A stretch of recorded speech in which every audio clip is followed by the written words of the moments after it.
Quelle est la différence entre une éolienne horizontale et une éolienne verticale? Laquelle est la plus adaptée pour ton projet? Dans cette vidéo, je vais t'expliquer la différence entre les deux, leurs avantages, leurs inconvénients, et puis te donner quelques pistes, quelques conseils pour faire le bon choix si tu veux installer une éolienne chez toi. Donc, reste jusqu'à la fin. Cette vidéo, elle peut t'aider. Et pense à t'abonner, pense à activer les notifications si ce n'est pas déjà fait. Et c'est parti. Alors, un petit rappel, qu'est-ce que c'est une éolienne? Une éolienne, c'est un dispositif qui va utiliser la force du vent pour produire de l'électricité et elle fonctionne grâce à un rotor qui tourne sous l'effet du vent. L'axe de rotation, elle peut être horizontale ou verticale et c'est ce qui va faire la différence entre les deux types d'éoliennes que je vais te présenter maintenant. Donc, commençons par l'éolienne à axe horizontal. L'éolienne horizontale, c'est celle que tu vois le plus souvent. Tu peux la voir, comme tu peux voir sur la photo, elle est composée d'un grand mât, de pales qui tournent comme une hélice pour produire de l'électricité. Et son axe de rotation, elle est parallèle au sol et elle est très répandue dans les grands parcs éoliens. Maintenant, l'éolienne verticale qui est moins connue, son axe de rotation, elle est perpendiculaire au sol et puis elle peut capter le vent quelle que soit sa direction, contrairement à l'éolienne horizontale qui a besoin d'être face au vent pour capter un maximum de vent, justement. Je te propose maintenant de voir ce qui distingue ces deux types d'éoliennes et on peut commencer par l'orientation. Alors à gauche, c'est une éolienne horizontale et puis elle a un système de girouette qui lui permet de s'orienter face au vent.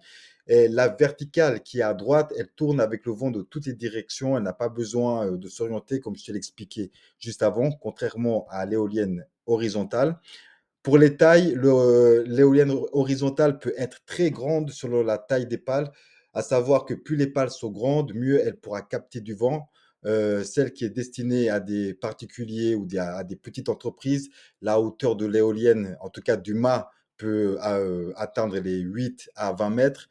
Et puis, celles qui sont conçues pour les productions à grande échelle installées dans des parcs éoliens, par exemple, la hauteur du mât, elle peut être entre 80 et 150 mètres. Pour la verticale, elle est plus compacte, elle est plus discrète, mais elle est souvent installée aussi à hauteur plus basse et elle prend moins de place. Du coup, elle est un peu plus discrète. Ça peut être intéressant si, par exemple, tu veux une éolienne pour ton jardin ou bien une éolienne pour chez toi pour pas déranger les voisins, par exemple, ou enfin déranger le moins possible en tout cas. Et puis au niveau du rendement, l'éolienne horizontale, elle produit plus d'électricité. En usage domestique, elle va de 1 à 20 kilowatts. Et puis en usage professionnel, elle va atteindre entre 2 et 6 mégawatts. La verticale, elle produit moins, mais elle va déjà démarrer avec des vents un peu plus faibles. Et puis pour un usage domestique, elle peut aller jusqu'à 300 watts et 5 kilowatts. Et pour un usage professionnel, entre 10 et 20 kilowatts. Du coup, c'est une solution qui peut être cool si le vent il est assez léger par chez toi ou bien si il varie beaucoup. Maintenant, parlons du niveau de complexité. Alors, pour l'éolienne horizontale, c'est plus puissant, mais plus complexe. Il y a plus de pièces mécaniques, comme par exemple le système d'orientation, ou bien le multiplicateur ou la génératrice, qui va demander un entretien régulier. Et puis, l'éolienne verticale, elle est plus robuste, elle capte le vent sans avoir besoin de s'orienter, comme je l'ai dit. Et elle demande peu de maintenance parce qu'elle a moins de pièces mécaniques. Mais par contre, elle produit moins d'électricité, bien sûr. Les avantages et inconvénients. Alors, qu'est-ce qu'il faut retenir? L'éolienne horizontale, elle offre un meilleur rendement, c'est un avantage. Elle est parfaite aussi pour les grandes installations et c'est aussi une technologie qui est bien maîtrisée et fiable à l'heure actuelle. Mais pour les inconvénients, elle est un peu plus bruyante qu'une éolienne verticale. Elle peut coûter plus cher et puis surtout, elle a besoin d'un vent qui est fort et qui est régulier pour bien fonctionner. Au niveau de l'éolienne verticale, elle fonctionne bien. Elle peut déjà fonctionner à partir de vents faibles ou qui varient, des vents changeants. Et puis, elle est plus silencieuse et plus simple à installer. Et puis, elle peut être top pour tout ce qui est zone urbaine, mais elle a aussi un rendement plus faible. Elle est moins adaptée pour de grosses productions.